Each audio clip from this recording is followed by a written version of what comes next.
Hola amigos de Plus Médica, ahora vamos a desarrollar las enfermedades de la próstata y una de las enfermedades más frecuentes que encontramos en las personas de tercera edad es la hiperplasia prostática benigna. Entonces, cuando hablamos de la hiperplasia prostática benigna es el aumento del tamaño de la glándula prostática tanto por su tejido glandular y epitelial. Normalmente este crecimiento de la glándula prostática va a obstruir la salida de la orina y va a producir los síntomas del tracto urinario inferior. Cuando vemos de la glándula prostática, normalmente esta glándula aparece en todos los hombres con la función de formar parte del esperma. Cuando hablamos de hiperplasia prostática, esa glándula aumenta de tamaño, especialmente en las personas de tercera edad, a partir de los 50 años, y nosotros vamos a encontrar un crecimiento tanto de las células estromales y epiteliales de la glándula prostática.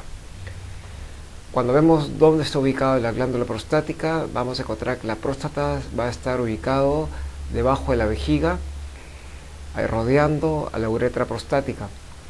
Ahí vamos a encontrar un conducto eyaculador que lo atraviesa, la cual es la unión de las vesículas seminales con el conducto deferente al testículo.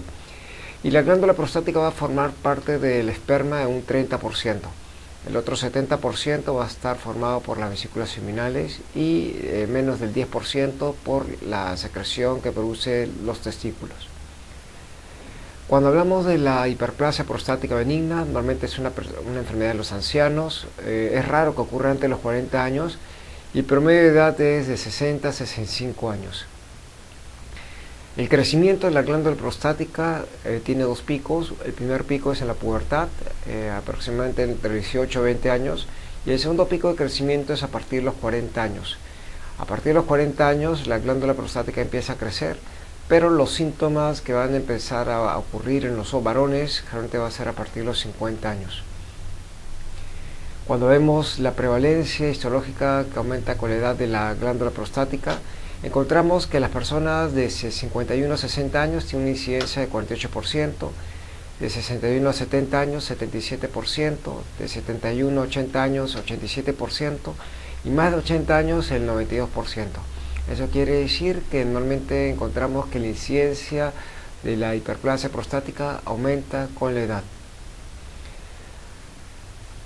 50% de los varones van a sufrir problemas prostáticos entre 60 y 69 años. Es muy raro encontrarlo antes de los 40 años, pero se ha encontrado 20% de los casos. ¿Cuáles son los factores de riesgo para la hiperplasia prostática? Básicamente eso es una enfermedad multifactorial, pero vamos a encontrar dos factores, principalmente el envejecimiento y más que todo la presencia de la testosterona. Y dentro de la testosterona, el metabolito activo, que es la dihidrotestosterona. Cuando nosotros hablamos cómo se desarrolla la glándula prostática, tenemos que saber que a nivel de la hipófisis se va a producir una liberación de LH. Ese LH generalmente va a ir hacia las células de Leydig del testículo y va a producir una liberación de testosterona. Esa testosterona que se va al torrente sanguíneo se va a ir hacia dentro de la membrana citoplasmática de la célula prostática, introduciéndose dentro del citoplasma. Cuando se introduce dentro del citoplasma va a encontrar una enzima que es la 5-alfa reductasa que va a degradar la testosterona en dihidrotestosterona. La dihidrotestosterona es el metabolito que va a ingresar dentro del núcleo de la célula prostática y va a permitir la síntesis de proteínas y la duplicación celular. Y así es como realmente la próstata depende de la testosterona. Cuando hablamos de la glándula prostática, McNeil divide la próstata en 5 zonas. Una zona que es la zona periférica, que constituye el 70% de toda la glándula prostática. También vamos a encontrar una zona que es la zona transicional, que forma parte también del tejido prostático, y esa zona transicional es la que va a originar principalmente la hiperplasia prostática benigna. La zona periférica, que constituye el 70%, va a constituir la principal zona que origina el cáncer de próstata. Otras zonas que están formando la clasificación McNeil, la glándula prostática, es la zona central, la zona periuretral y la zona fibromuscular. Entonces, cuando vemos la clasificación McNeil, nosotros vemos que la hiperplasia prostática benigna principalmente se origina en la zona de transición de la glándula prostática. Cuando vemos la glándula prostática, vamos a ver que la próstata produce dos tipos de obstrucción, una obstrucción mecánica y otra es la obstrucción de tipo dinámico. La obstrucción mecánica va a ser más que todo por la obstrucción que produce la glándula prostática por su propio crecimiento. Ese crecimiento se puede ir a la periferia como se puede ir hacia la luz de la uretra, y cuando se va a la luz de la uretra va a producir la obstrucción de la salida de la orina. Pero también vamos a encontrar que la glándula prostática tiene una obstrucción de tipo dinámico. ¿Y eso por qué ocurre? Más que todo porque los músculos lisos que rodean la glándula prostática están formados por músculos lisos que están inervados por el sistema simpático. Y este sistema simpático tiene receptores a ese nivel que son los receptores alfa-adrenérgicos. Cuando nosotros vemos estos músculos están contraídos muchas veces, y la contracción de estos músculos va a producir un espasmo a nivel de ese músculo que está formando el esfínter interno, que va a hacer que la próstata se acerque a la luz de la uretra. Entonces, ese acercamiento de la próstata a la luz de la uretra va a producir la obstrucción de tipo dinámico. Cuando nosotros vemos los receptores que se encuentran a ese nivel, vamos a encontrar receptores alfa-adrenérgicos, principalmente los receptores alfa-1, y ahí va a estar inervado por el sistema simpático. Estos músculos forman parte del esfínter interno. Entonces, esta contracción del músculo interno realmente va a producir el acercamiento de la glándula prostática hacia la uretra y la obstrucción de la misma sobre el tracto urinario inferior. Entonces, mientras más obstrucción tenga el paciente, mayor síntomas va a tener. Entonces, tenemos dos tipos de obstrucción, la obstrucción mecánica y la obstrucción dinámica. Y sobre esos dos factores tenemos que actuar cuando damos el tratamiento. Cuando nosotros hablamos de la fisiopatología de la hiperplasia prostática benigna, vamos a encontrar que la próstata va a producir influencia sobre el tracto urinario inferior y el tracto urinario superior. Cuando vemos el tracto urinario inferior, vamos a ver que la próstata va a obstruir la salida de la orina a nivel de la vejiga y va a formar lo que se llama la vejiga de lucha. La vejiga de lucha es un engrosamiento de la pared vesical por una hipertrofia del músculo detrusor. Vamos a encontrar pseudodivertículos, vamos a encontrar trabéculas y celdas, que es un engrosamiento del músculo detrusor por tratar de vencer la vejiga, la obstrucción de la salida de la orina, producido por la próstata. También lo que vamos a encontrar es que la presión dentro de la vejiga va a empezar a incrementarse por el aumento del volumen dentro de la vejiga, porque la próstata no deja salir la orina. Y eso va a ocasionar que exista un incremento de presión que va a impedir que la orina se vaya del riñón hacia la vejiga, produciendo la hidronefrosis bilateral. Esta hidronefrosis bilateral va a producir también daño renal, y el daño renal que inicialmente va a producir es de tipo intersticial. Cuando vemos los problemas que tiene la próstata va a producir obstrucción de la salida de la orina, y los síntomas que va a presentar el paciente son síntomas irritativos urinarios y síntomas obstructivos urinarios. Dentro de los síntomas irritativos urinarios vamos a encontrar la disuria, la poliaquiuria, la urgencia miccional y la nicturia. La urgencia, que es la necesidad de ir corriendo al baño para orinar; la disuria es el ardor para orinar; la poliaquiuria es orinar frecuentemente en menos de 2 horas; y la nicturia, levantarse en las noches para orinar. Cuando hablamos de los síntomas obstructivos urinarios, vamos a hablar de disminución del chorro de la orina en fuerza y calibre; intermitencia, que quiere decir que cuando el paciente termina de orinar, vuelve a orinar otra vez; retención urinaria aguda, hace el paciente globo vesical y muchas veces tiene que usar sonda; goteo postmiccional, que cuando el paciente termina de orinar sigue goteando; pujo es la dificultad de iniciar la micción; y tenesmo es la sensación de querer orinar y no poder. Estos síntomas irritativos y obstructivos urinarios es lo que antiguamente se llamaba los síntomas de prostatismo. Pero actualmente estos síntomas irritativos y obstructivos urinarios se llaman síntomas del tracto urinario inferior, y lo que en inglés van a encontrar como LUTS. L de low, U de urinario, T de tracto y S de síntomas. Cuando nosotros evaluamos la hiperplasia prostática benigna, nosotros consideramos, dentro de esos síntomas irritativos y obstructivos urinarios, vamos a hablar de 7 preguntas en las cuales nos va a dar un score que se llama el score o puntaje IPSS. Este puntaje IPSS nos va a dar la gravedad de la enfermedad. Entonces vamos a tener 7 preguntas y cada pregunta va a tener 5 puntos como máximo.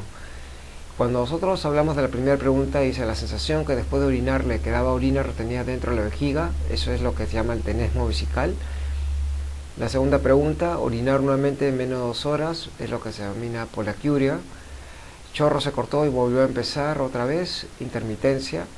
Canas intensas que le resultó difícil levantarse, urgencia miccional.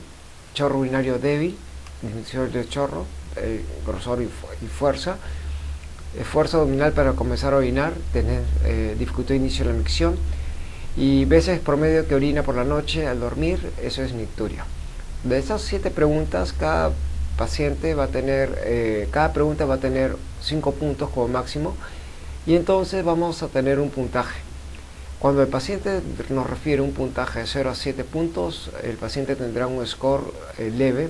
Cuando tiene de 8 a 19 puntos tendrá un score moderado, y cuando tenga un puntaje de 20 a 35 puntos tendrá un score severo.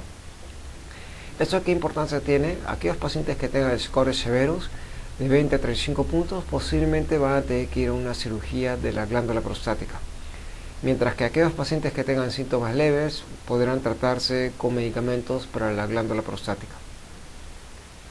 Cuando hacemos nuestro diagnóstico clínico, obviamente ya hemos visto los síntomas irritativos y los síntomas obstructivos urinarios que forman parte de la amnesis de la historia clínica, pero también nosotros, para corroborar nuestro diagnóstico, tenemos que hacer el examen físico.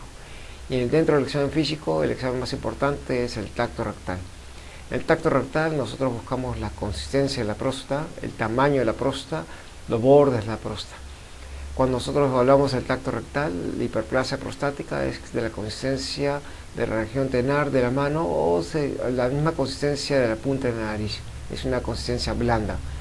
Cuando nosotros queremos hacer el diagnóstico diferencial va a ser básicamente el cáncer de próstata, donde vamos a encontrar un tacto rectal doloroso, duro al tacto rectal. Entonces un tacto rectal duro realmente nos va a indicar la posibilidad de un cáncer de próstata. Dentro del examen de laboratorio también vamos a encontrar el PSA, el antígeno prostático específico, y es una prueba de sangre en la cual nos va a diferenciar entre una próstata benigna y una próstata maligna. El cáncer de próstata se eleva el PSA de un valor mayor de 10, y el tacto rectal conjuntamente con el PSA nos va a hacer el screening para cáncer de próstata. Otro examen de orina es el examen de orina, de la cual no se descarta la posibilidad de infecciones urinarias, y la urea y la creatinina para ver si existe lo que se denomina la insuficiencia renal producida por la glándula prostática. Cuando hacemos el estudio de imágenes, el estudio de imágenes más importante es la ecografía, la cual puede ser tomado en 2 formas, la ecografía transrectal y la ecografía transabdominal. Para hacer un diagnóstico de hiperplasia basta con una ecografía transabdominal. Dentro de la ecografía, nosotros lo que tenemos que determinar es el tamaño de la próstata, y el tamaño y volumen de la próstata se va a determinar por una fórmula, que es el largo por el transverso por el ancho por 0.5. Eso nos da el volumen prostático. ¿Qué importancia tiene el volumen prostático? Nos va a interesar más que todo para, primero, corroborar nuestro diagnóstico, y en segundo lugar también para ver qué tipo de tratamiento debe recibir el paciente. Cuando veamos la cirugía, vamos a encontrar que hay cirugías que se somete al paciente cuando son próstatas pequeñas, y también vamos a encontrar que hay otro tipo de cirugías que se somete al paciente cuando la próstata es grande. Otra cosa que evaluamos dentro de la ecografía es el medir el residuo postmiccional. Nosotros, al medir el residuo postmiccional, encontramos que la vejiga debe retener no más de 50 centímetros cúbicos cuando el paciente termina de miccionar. Eso es un equivalente al 10%. También en la vejiga nosotros evaluamos el grosor de la vejiga, la pared de la vejiga, y también buscamos lo que ya hemos dicho, la vejiga de Lucha. La vejiga de Lucha, que es el engrosamiento de la vejiga, la presencia de trabéculas y celdas, la cual nos puede indicar la posibilidad de que el paciente tiene un problema obstructivo en el tracto urinario y salida de la orina. También cuando hacemos la ecografía tenemos que evaluar la ecografía renal, donde nosotros tenemos que ver si existe hidronefrosis. La hidronefrosis que ocurre en el riñón siempre es bilateral. Entonces tenemos que ver los pacientes que se evalúan por un problema de hiperplasia el tracto urinario superior, por el compromiso del tracto urinario superior, por la obstrucción de la salida de la orina, por la glándula prostática. Para corroborar nuestro diagnóstico podemos hacer el estudio endoscópico, y el estudio endoscópico mina la citoscopía. En la citoscopía tenemos elementos rígidos y elementos flexibles. Cuando nosotros hacemos un estudio endoscópico, nosotros vamos a ver en la citoscopía, a través de la uretra, más que todo vamos a encontrar las dos glándulas prostáticas, el lóbulo izquierdo y el lóbulo derecho, que van a estar obstruyendo la salida de la orina. Entonces nos va a dar un porcentaje de obstrucción, y eso va a confirmar más que todo nuestro diagnóstico. Esas son pruebas auxiliares que nos va a ayudar a hacer el diagnóstico definitivo de la hiperplasia prostática benigna. También un estudio que nosotros utilizamos es lo que se denomina urodinamia. Una parte de la urodinamia es lo que se denomina la flujometría. La flujometría es más que todo la velocidad con que el paciente micciona. Cuando nosotros hacemos la flujometría, colocamos al paciente frente a un water para el cual se va a traducir a través de una computadora la velocidad con que el paciente micciona. La flujometría normal en todos los pacientes debe ser más de 15 centímetros por segundo, pero cuando tenemos un problema obstructivo es cuando el paciente tiene una flujometría menos de 15 centímetros por segundo. Hablamos de una obstrucción severa cuando la flujometría es menos de 10 centímetros por segundo, es una obstrucción moderada cuando es de 10 a 12, y una obstrucción leve cuando es de 12 a 15 centímetros por segundo. Entonces la flujometría es un valor que nos va a dar en forma cuantitativa cuánto es el grado de obstrucción de la salida de la orina. Cuando hablamos del tratamiento, vamos a ver que el tratamiento de la hiperplasia prostática puede ser de varios tipos. Uno de los tipos que encontramos de tratamiento es el tratamiento médico. El segundo tipo de tratamiento es el tratamiento quirúrgico. Y vamos a ver una tercera alternativa al final, que es el tratamiento mínimamente invasivo. El tratamiento mínimamente invasivo son para aquellos pacientes en los cuales no se pueden someter a una determinada cirugía, y entonces se les da como alternativa un tratamiento que puede durar un año, en la cual pueda calmar las molestias que puede tener el paciente. Entonces vamos a hablar primero del tratamiento médico. Cuando hablamos del tratamiento médico, antes no existían muchas veces medicamentos, antes del 90 no existían medicamentos o drogas en el mercado, entonces muchos de esos pacientes tomaban hierbas, como ustedes han escuchado, el achiote, el pillo africano, el sabal cerulata, entonces el Serona repens. Esta fitoterapia normalmente hacía que el paciente tuviera mejora en los síntomas urinarios. Pero cuando se evaluó la fitoterapia con la flujometría, se encontró que la fitoterapia no mejoraba la velocidad de la micción. Entonces lo que nosotros encontramos es que la fitoterapia no mejoraba el grado de obstrucción de la salida de la orina, que es lo más importante en la hiperplasia prostática benigna. Entonces lo que nosotros tenemos que buscar son medicamentos que desobstruyan la salida de la orina. Y los medicamentos que se desobstruyen son los dos siguientes que vamos a hablar, dos grupos de medicamentos que vamos a hablar siguiendo esta exposición. Uno de los tratamientos es los inhibidores de la 5-alfa reductasa. Dentro de los inhibidores de 5-alfa reductasa, nosotros vamos a encontrar dos medicamentos, que es el finasteride y el dudasteride. ¿Cuál es el mecanismo por los cuales estos medicamentos actúan? Sabemos que la testosterona en torrente sanguíneo se va a meter dentro del receptor que se encuentra en la membrana celular de la célula prostática. Cuando se mete al receptor va a encontrar una enzima que es la 5-alfa reductasa, va a encontrar una enzima que se encuentra dentro del citoplasma de la célula prostática, que es la 5-alfa reductasa. Esta 5-alfa reductasa va a reducir la testosterona dentro del citoplasma de la célula prostática en dihidrotestosterona. Y esta dihidrotestosterona es el metabolito activo, en las cuales se va a meter dentro de la célula prostática, dentro del núcleo, para producir la duplicación y replicación celular. Cuando no existe esta dihidrotestosterona, la célula no crece, no se reproduce, y entonces uno de los mecanismos en los cuales actúa estos medicamentos es inhibiendo esta 5-alfa reductasa. Al inhibir la 5-alfa reductasa ya no vas a formar la dihidrotestosterona, y entonces ya no va a poder ingresar la testosterona dentro del núcleo y ya no va a poder producir la síntesis de proteínas para su crecimiento, ni tampoco la duplicación celular para producir la hiperplasia prostática benigna. Entonces, ya hemos visto uno de los tratamientos, son los inhibidores de 5-alfa reductasa. ¿Qué complicaciones puede tener estos medicamentos? Obviamente, como yo estoy bloqueando la testosterona, va a producir un efecto hormonal, produciendo una disminución del libido sexual y disfunción eréctil. Eso va a ocurrir con el finasteride y el duosteride, que son medicamentos que se dan por vía oral.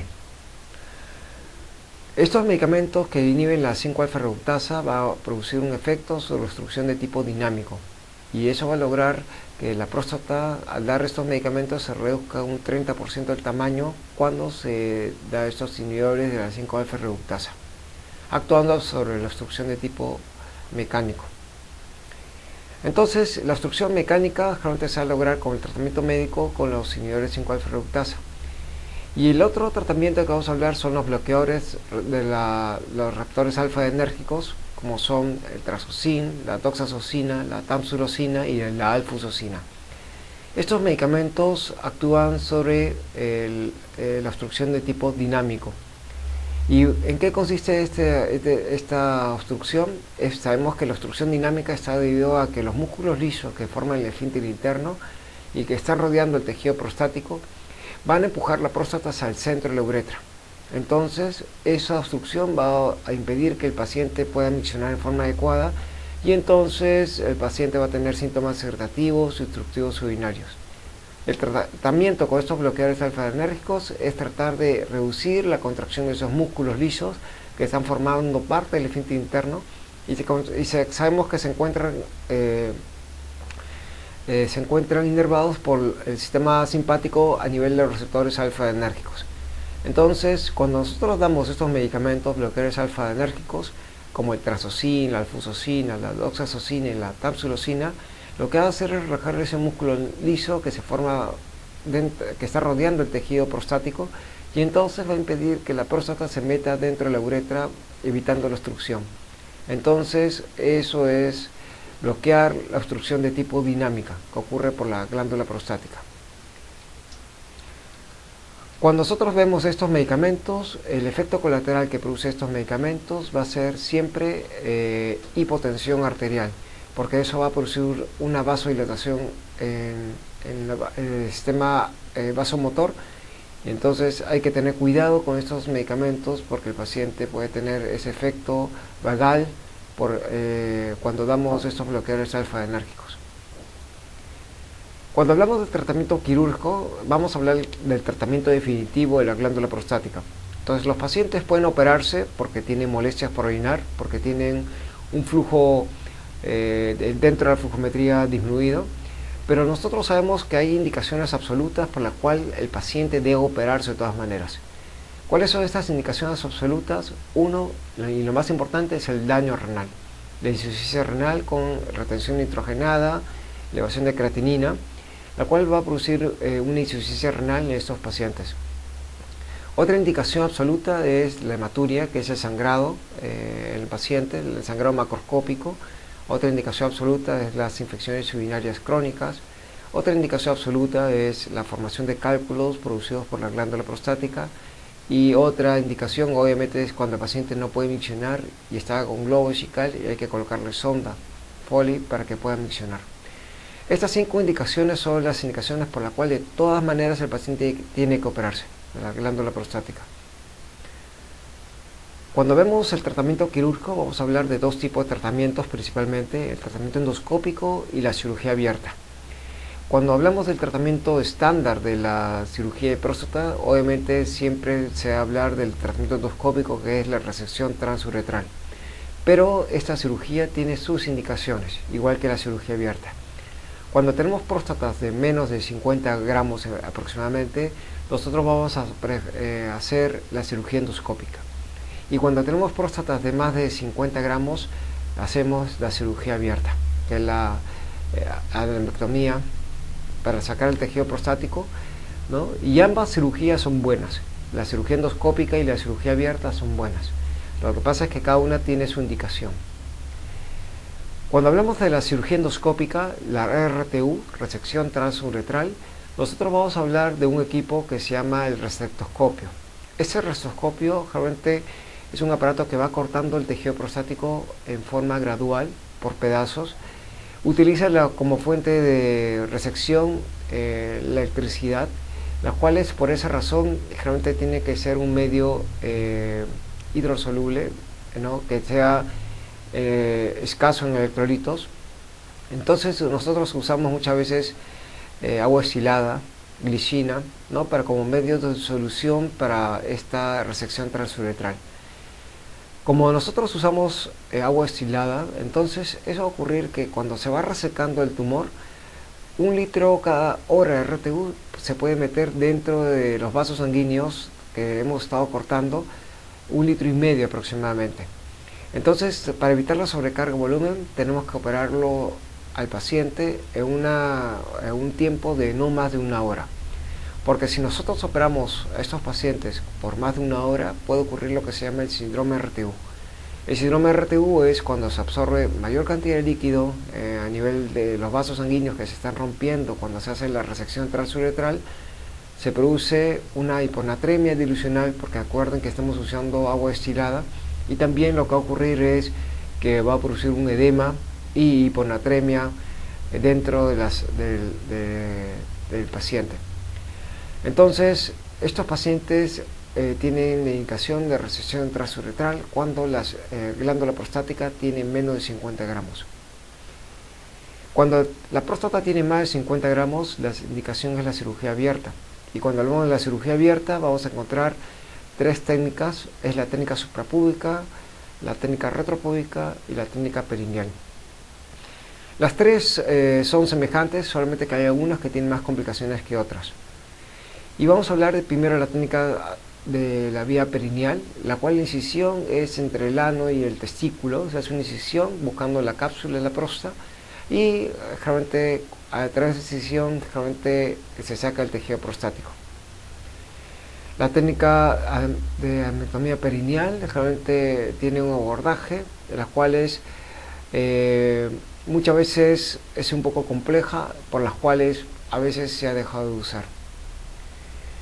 La otra técnica quirúrgica es la adenectomía retropúbica, de la cual la adenectomía retropúbica quiere decir que nosotros vamos a ir debajo de la sífilis pubis y ahí vamos a encontrar una cápsula que rodea el tejido prostático. Debajo de la vejiga vamos a encontrar una cápsula que es una cáscara que está formada por la zona periférica y la zona fibromuscular, que va a rodear el tejido glandular que está formando la hiperplasia prostática. Incidimos en esa cápsula y a través de esa incisión nosotros sacamos el tejido prostático. Eso es lo que se denomina la adenectomía retropúbica o la técnica Imillin. Cuando nosotros hacemos la adenectomía suprapúbica es que no abrimos la cápsula, sino abrimos la vejiga. Y nosotros a través de la vejiga sacamos el tejido prostático. Esta técnica suprapúbica generalmente es a través de la vía transvesical para sacar el tejido glandular. Y cuando el paciente no puede operarse la glándula prostática porque tiene un problema médico que le impide hacer la cirugía, y el paciente posiblemente esté con sonda y esté con retención urinaria, entonces lo que se utiliza es la cirugía mínimamente invasiva para la hiperplasia prostática. Estos tratamientos son tratamientos que son ambulatorios, y las cuales pueden ser de varios tipos. Uno de los tratamientos que vamos a hablar es basados en la termoterapia, y ese tratamiento con termoterapia se basa en la radiofrecuencia, en microondas, láser, electrofuración y ultrasonido o IFU. Normalmente estos tratamientos con termoterapia se basa en producir calor, la cual ese calor va a producir más que todo destrucción del tejido prostático alrededor del aparato que produce calor. Esa termoterapia que obviamente va a permitir producir un túnel a través de la glándula prostática para que el paciente pueda miccionar de forma adecuada. Cuando hablamos de la termoterapia, obviamente estos tratamientos no quiere decir que vamos a extirpar todo el tejido prostático, sino vamos a permitir hacer un túnel que va a permitir que el paciente pueda miccionar. ¿Cuánto tiempo le puede durar este tipo de tratamiento? Le puede durar 1 año al paciente antes de que vuelvan a aparecer los síntomas irritativos y obstructivos urinarios. La termoterapia va a producir una retracción del tejido y va a producir necrosis alrededor de la sonda que va a producir calor, ¿no? Igual, todo este tipo de termoterapia puede usar diferentes fuentes de poder, como hacer el láser, el IFU, la radiofrecuencia, ¿no? El TUMT, la electrosección, ¿no? Toda la electrofulguración, ¿no? Y entonces estos tratamientos van a ser usados solamente para aquellos pacientes que no pueden ser intervenidos quirúrgicamente, en las cuales los síntomas generalmente obstructivos son severos y el paciente no puede miccionar y el tratamiento médico con medicamentos como son los bloqueadores alfa-adrenérgicos y los inhibidores de 5-alfa reductasa no han hecho efecto.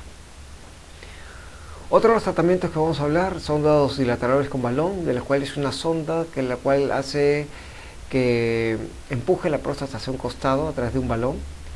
Pero también otros tratamientos son los stents prostáticos y el etanol. Los stents prostáticos son dilatadores que van a empujar y rechazar la próstata hacia un costado. Estos stents temporales son como si fuera una espiral, ¿no? En la cual va a estar dentro de la uretra, a nivel de la uretra prostática. Esos stents van a quedar en forma permanente dentro de la uretra prostática y va a impedir que la glándula prostática obstruya la uretra y permitiendo que el paciente pueda miccionar. Nosotros también podemos colocar etanol. El etanol es un medicamento que va a producir necrosis en la glándula prostática y entonces va a permitir una necrosis parcial del tejido prostático, permitiendo formar un túnel a través de la uretra, permitiendo que el paciente pueda miccionar. Entonces, cuando nosotros tenemos estos tratamientos van a ser los tratamientos que tenemos dentro de la hiperplasia prostática. Vamos a tener tratamientos médicos, tratamientos quirúrgicos y tratamientos mínimamente invasivos. Cuando hablamos de cuál es el tratamiento definitivo de la hiperplasia prostática, vamos a hablar de que el tratamiento definitivo es la cirugía. Y cuando hablamos de la cirugía, obviamente vamos a encontrar varios tratamientos, ¿no?, dentro de la glándula prostática. El ideal tratamiento es el que produzca menos tiempo de hospitalización, menos agresión en el paciente, y es la cirugía endoscópica, que es la resección transuretral. Cuando nosotros hablamos de la cirugía, de los tratamientos médicos, ya vamos a hablar que tenemos que desobstruir el tejido prostático a través de los medicamentos como son inhibidores 5-alfa reductasa y los bloqueadores de bloqueadores alfa-adrenérgicos, pero estos medicamentos no van a desaparecer el tejido prostático. Así que al final, si el paciente sigue el tratamiento, esos tratamientos no son curativos, solamente alivian la obstrucción, pero al final el paciente va a tener que ir a una cirugía tarde o temprano, ¿ya? Entonces, eso es todo lo que vamos a hablar sobre la hiperplasia prostática benigna, ¿no? Y si tienen alguna pregunta, pueden comunicar con Plus Médica para desarrollo de sus respuestas.